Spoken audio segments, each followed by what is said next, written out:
that was an amazing session, and I want to kind of continue that conversation here with you today.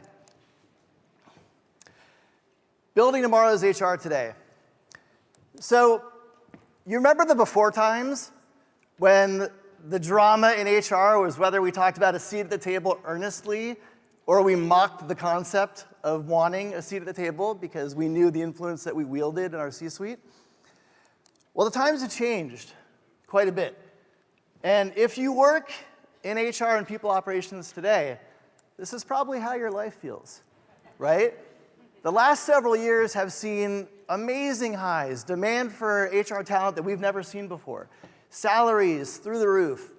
And then, as we saw as Michelle walked us through, layoffs, right? We've been on the brunt of so much of what's happening. And so much of, whether it's the pandemic, whether it's the conversations around social justice, whether it's war and geopolitical conflict, political instability, we're on the front lines of all of these things in HR. So before we talk about what's next, let's establish our present, okay? So our new norms are these: hybrid and remote. It's here to stay. You know, yes, more companies are bringing people back in an office, but the concept of hybrid and remote at the scale that we experience it is here. We're not going back.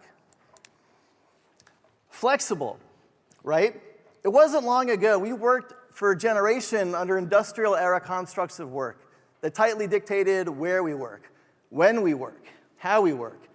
That's all changing, and we have to adapt with that. Mental health. You know, the conversations that we're having in mental health today are very different than they were even 3 years ago. This is now part of the bedrock of how we need to be thinking about supporting our employees and ourselves. And sadly, crisis, right? When you go back to the before times and you think it was pretty rare that we had a seismic event that we had to navigate, think of all of the events that we've had to navigate over the last 3 years. I don't think that's changing, and we have to adapt and be ready for that. Also, HR playbooks, right?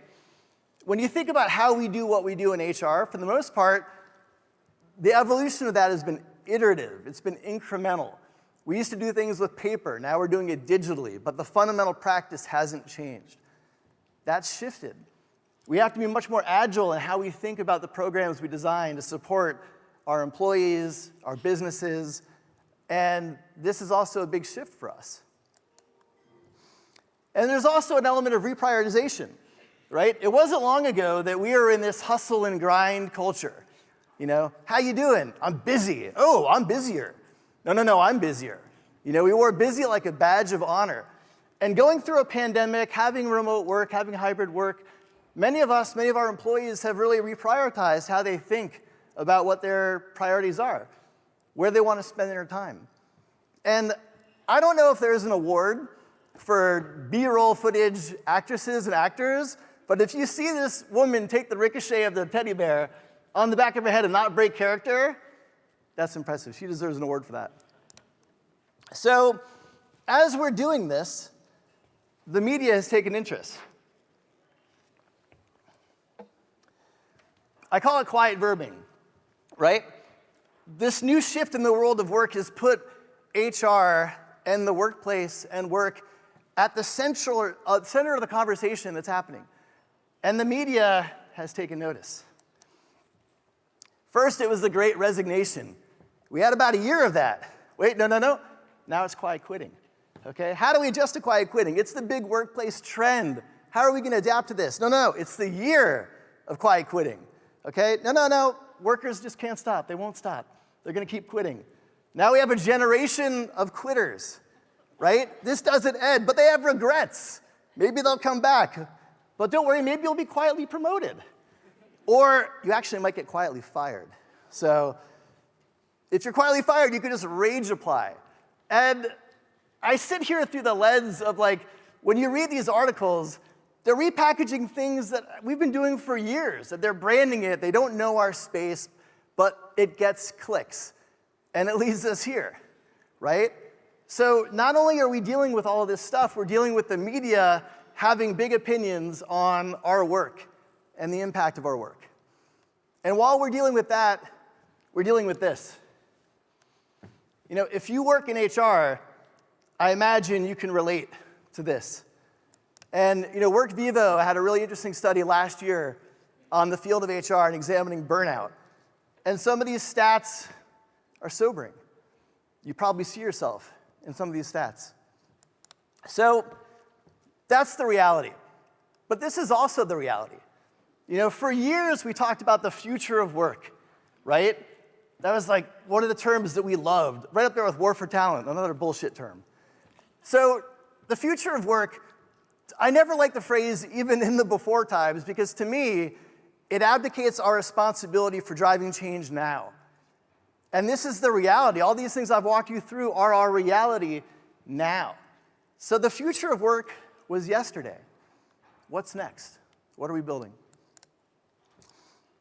What's the most valuable resource in the world? Open question for all of you. Peace. It's not gold. It's not Bitcoin. It's time. It's time. And time is finite. Time is precious, right? And in HR, we never have enough of it. So we've got to be smart with how we think about what our strategies are going to be. And this is a recent report from Gartner talking about HR priorities for 2023. Now, I'm not going to dwell in any of these areas because I think that they're all important. I'm also going to break ground on a new concept that is more important than any of these. Because I think in HR, we tend to overcomplicate things. We want to drive an initiative forward. We want to workshop it. We want to get a committee to talk about it. We want to pilot it in a controlled environment, then pilot it in a bigger environment, then scale it. 18 months later, we want to roll it out. That's done. Can't do that anymore. So I want to share 3 things with you. 3 things when you think about building an HR team for tomorrow, today. And none of this is going to be rocket science, but I want to change the way you might think about this. The first is this: learning agility. There's 2 components that are essential for success in the world of work today, and this is one of them. And yes, learning is not a new concept. I'm not breaking ground here, but I want to talk more about learning agility specifically, and I want to talk about it in the context of all of your roles in HR. The environment that we're in is constantly evolving. It's constantly changing, and we have to change and adapt with it. That's where learning agility comes into play. It's not enough to just think that, I will take a course at some point this year, and that's going to be my learning time for the year, right? We talk about this notion of learning in the flow of work. But I would say, at a bare minimum, everybody in this room should put 30 minutes in your calendar every week for learning. Block it. Don't let people schedule over it. That's where you read that article your boss sent you. That's where you listen to that podcast a friend sent you. That's where you're focused on learning and developing new skills. Because if you don't, the natural inertia of our work pulls our head down. It makes us focus on all of the tasks that we have. And in that environment, if we don't schedule this, if we don't make time for learning, it's not going to happen. And if we don't make time for learning, we will become outdated quickly. The average shelf life of skills is 2 years. And so much is changing around us, we have to be able to prioritize our own learning agility to keep pace with that. And this is the second piece: network equity. Now, networking is not a new concept. I'm not going to tell you, hey, it's important to network. Like, you're all here, right? You're at conferences, you're at events, this is where you help build your network. But I want to reframe that a little bit. Network equity is consciously and deliberately building a diversified network in your domain and outside of your domain. And that's critical. When you think about the world of work today, it doesn't matter what job you're in, right? Especially for, quote-unquote knowledge workers. If a company hires you, they're not just hiring and bringing in the skills and the ability that you have in your head and your hands. They're bringing the knowledge that you have access to. That's where network equity comes into play. It's not enough to just say, I work in compensation and benefits. I want to know a lot of people in compensation and benefits. Sure, you do, but you need to know people in other disciplines as well, because that knowledge you may need to bring into your role. I'll never forget when I was running a VP of HR Ticketmaster, and I was being groomed to be the successor to the CHRO.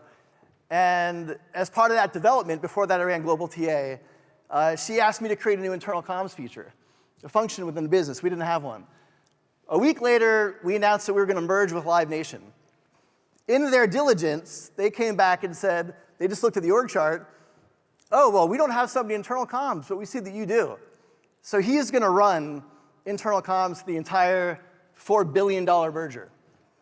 I went home, I probably cried, I probably drank, and then I said, well, wait a minute, I've never done this before, but I know people who have at Disney, at Warner Brothers, other companies. I'm going to call them, and I'm going to say, hey, will you share how you approached it? What you got wrong? What are the landmines I need to look out for? Oh, do you have any templates I can maybe use? And they did, and I was able to do that. But I had zero chance in doing that if I hadn't established the network equity to do so. And I want to share one more thing. AI. Now, AI as a concept is not new. We've got a lot of HR technology vendors. We've been talking about AI for a while, especially in the HR tech space. What's different now is consumer-grade AI. And this is a revolution. How many of you have used ChatGPT? Hands up. Not a lot of heads, not a lot of heads. All right, so if you want to really future-proof your career for the long term, there's the consumer-grade AI that's coming out with tools like ChatGPT and generative AI are probably the most seismic shift in technology that we've seen since the web. And if you want to invest now in a skill that will definitely pay dividends for you, whatever research you can do here, it's going to help. And you can use it for all kinds of things. Is it perfect? No. Is it turnkey? No. But you want to build a board deck emphasizing certain things?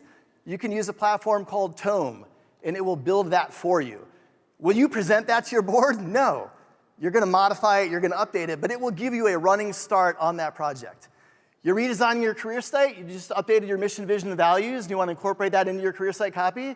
Great, you can do that. Is it going to be final? No, you're going to need to edit it, but it will give you a running start. And if you want to convert your job descriptions into sea shanties, which who doesn't want to do that, you can use this to do that, and I have, and it's awesome. So use that. And when you think about the landscape right now, like ChatGPT was just released broadly at the end of last year. OpenAI, the parent company, just opened their API so that third-party tools can now access this technology. We are about to see a tidal wave of new generative AI tools coming on the market. And Futurepedia is a great platform that actually, you can see the numbers there, over 1,127 tools and counting. So people say, watch this space to a lot of things. Watch this space. This is a skill that if you can build this now, it's going to pay huge dividends. But you do have to look out for this. Is it perfect? No. It's a natural language processor. So it pulls data from the open web based on content that it indexes in its data set. And you do have to be aware of bias. Textio did a great series on this where they evaluated HR use cases for ChatGPT and examined bias. So this is definitely something you have to audit based on the findings you get. So we all like tools. While I didn't want to break down every facet of modern HR because it's 10 minutes and who can do that, I do want to leave you with this. If you want a collection of tools and resources, I also have a link here to my podcast and book. You can go to this form, enter your email, and there's an open source learning library that I've curated across my community with newsletters, podcasts, books, open source communities, and so much more. So if you want those in your inbox, I'll leave this up for you, and you can do this here. And with that, I want to thank you for letting me spend some time with you, and thanks for Rob for bringing us together.